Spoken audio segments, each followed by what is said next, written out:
எங்க அண்ணா, அண்ணா திட்டம். அண்ணான்னா சிஎன் அண்ணாதுரைக்கு அப்புறம் ஒரு தமிழ்நாட்டுல ஒரு அண்ணான்னா அது விஜய் தான். என்னங்க சார் அப்படி பார்க்குறீங்க? அதான் எங்க தலைவர அண்ணனாவே உங்களுக்கு ஏத்துக்கிறதுக்கு மனம் இல்ல. மெய் மறந்துட்டேன். உண்மையில. சார் நீங்க வெறும் தப்பா நெனச்சிராதீங்க. அண்ணனாவும் எங்க தலைவர் இருப்பாரு. அதே பொண்ணுக்கு புருஷனாவும் இருப்பாரு.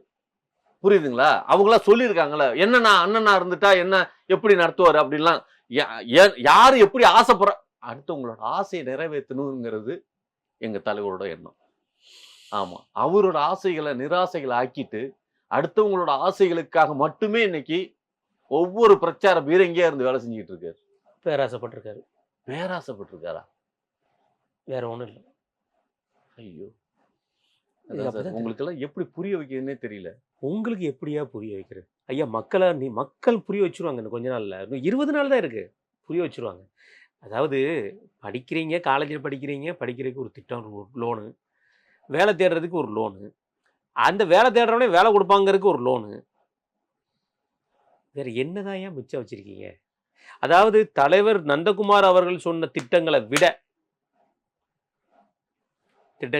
தாவேகா தலைவர் விஜய் அவர்கள் சொன்ன திட்டம் டஃப் குடுக்கு. உங்களோட உங்க தலைவர் தான் பெஸ்ட்டு. நான் வேணா உங்கள தான் நெனச்சேன்.